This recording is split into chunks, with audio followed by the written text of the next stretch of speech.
Yes, naniniwala ako sa karma. Dahil yung buhay ko, isa yun sa mga pinapaniwalaan ko talaga na you do good to others and then everything good will happen to you. So, talagang naniniwala ako dun. So far naman lahat ng karma ko sa buhay ay maganda. And I'm very thankful for that. Isa sa mga karma ko maganda is dito ako kasama ko ang magaling na cast na to at ang napakagaling na aming mga director. So, good karma ako so far. Yes, Krista. Yes po, naniniwala din po ako sa karma. And like din kay Paolo, good karma naman siya.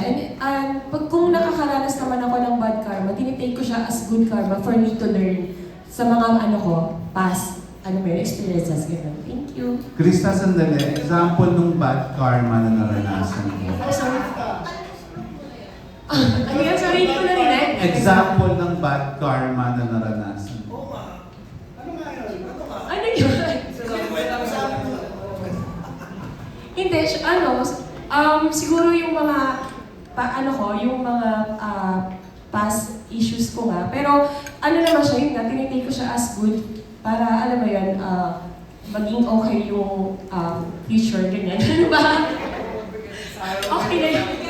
Puro pangalan kasi yung mga karma nito eh. Sino ikaw? No, yeah, I believe in karma 100%. And I don't think it just extends to like how you treat other people. Because all my life, like si Paolo, I've been up and down under the wheel. And I noticed that I don't really treat other people poorly. In fact, I've been raised to treat everybody as equals, right? But I realized also that it goes and it extends to how well you treat yourself. And ever since I started being nice to myself, the world started shining back at me. So I'm really happy. And it actually started during our time, di ba? Yeah, that's cool. Follow-up lang. Meron ka Yes. bang bad karma naranasan na meron kang natutunang magandang life lesson?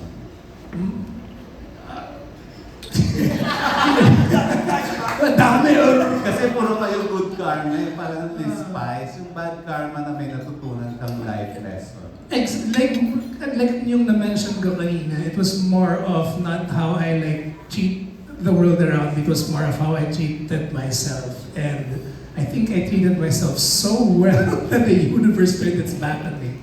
I partied too hard, is that what you want to know? Yeah, so anyway, after that, like I said, the first question, you start treating yourself better, the universe, it smells back at you. Okay, Ren, ikaw. Well, katulad po ng mga kasama ko, naniniwala din po ako sa karma. Pero hindi po ako naniniwala sa revenge. Parang ganun. Naniniwala din ako na may mga times sa buhay ko na may mga nagawa po akong mali, may mga nasaktan akong mga tao. Pero I think hindi ko mako-consider na bad karma yung bumalik sa akin because kung may naranasan man akong mga hirap sa buhay dahil sa mga nagawa ko before or may mga naranasan ako na naging uncomfortable ako, I think ang good karma naman doon is natuto ako, nag-grow ako as a person, as an actor.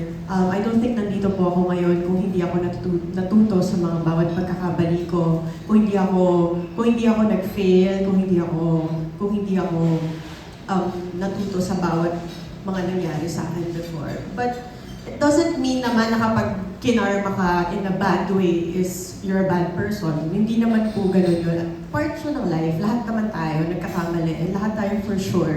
Dun sa bawat bad karma na yun, may natutunan tayo. And for me, kung meron ka natutunan after nun is, it's a good karma for me. Yun. Ako 100% naniniwala ako sa karma. Kaya nga nagkaroon ng karma. Kasi ako nagsulat din ng pelikula na to. Of course, there's always good and bad karma, but at the end of the day, bottom line, universe will always find a way para itama kahit na nagkaroon ng... I mean, wala namang perfectong tao. Me, personally, I did some crazy stuff. Pero, like kung nararamdaman, may ginagawa yung universe or the higher being, God, maybe para ilagay ako sa tama para, I think, the bad karma really is yung iparana sa'yo yung mga life lessons na, ginawa mo to, so ito yung consequence. Pero yun na nga, ang pinaka-importante, the good karma is, babalikan mo yung mga hardships na pinagdaanan mo because of the consequence of your wrong decisions para mas maging strong ka. And me, personally, as a director, as a writer, nagagamit ko lahat ng pangit na pinagdaanan ko para mas ma-enrich kung ano man yung craft na ginagawa ko. Thank you, Direk.